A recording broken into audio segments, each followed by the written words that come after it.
यंदाच्या हंगामात कांद्याच्या घसरलेल्या दरांमुळे मोठ्या आर्थिक संकटात सापडलेल्या शेतकऱ्याच्या डोळ्यात पाणी आले।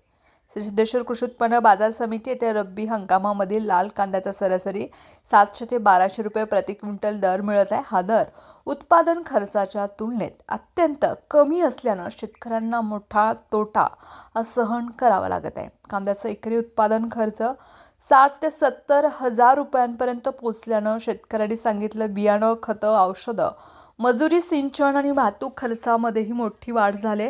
त्यातच अतिवृष्टी आणि प्रतिकूल हवामानामुळे अनेक ठिकाणी पिकांचं नुकसान झालं असून कांद्याच्या एकरी उत्पादनामध्ये घट झाली। उत्पादन कमी आणि दरही कमी असा दुहेरी फटका शेतकऱ्यांना बसला आहे। काढणी व बाजारात माल पोहोचेपर्यंतचा खर्चही सध्याच्या दरात निघत नसल्यानं अनेक शेतकरी हतबल झालेत। बार्शी तालुक्यामधील एका शेतकऱ्यानं काढणीचा खर्च परवडत नसल्यानं कांद्याच्या उभ्या पिकांवर नांगर फिरवल्याचा व्हिडिओ समाज माध्यमावरती व्हायरल झालाय।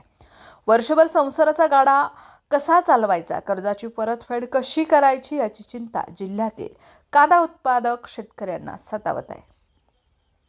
कांदा बाजारभाव अभ्यासकांच्या मते केंद्र सरकारच्या निर्यात धोरणामुळे देशांतर्गत बाजारामध्ये अतिरिक्त साठा निर्माण झाला आहे।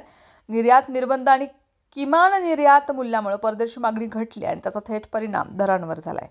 परिणामी स्थानिक बाजारामध्ये दर दिवसेंदिवस घसरत चाललेत। मंगळवारी सिद्धेश्वर कृषी उत्पन्न बाजार समितीच्या आवारामध्ये 41,658 क्विंटल कांद्याची आवक झाली आणि 100 ते 1800 रुपयांपर्यंत दर मिळालाय। येथील कांद्याला दक्षिण भारतामधील चेन्नई, बंगळूर, हैदराबाद, तिरुवनंतपुरम तसंच कोलकाता आदी महानगरामधून मागणी असल्याचं व्यापाऱ्यांनी सांगितले।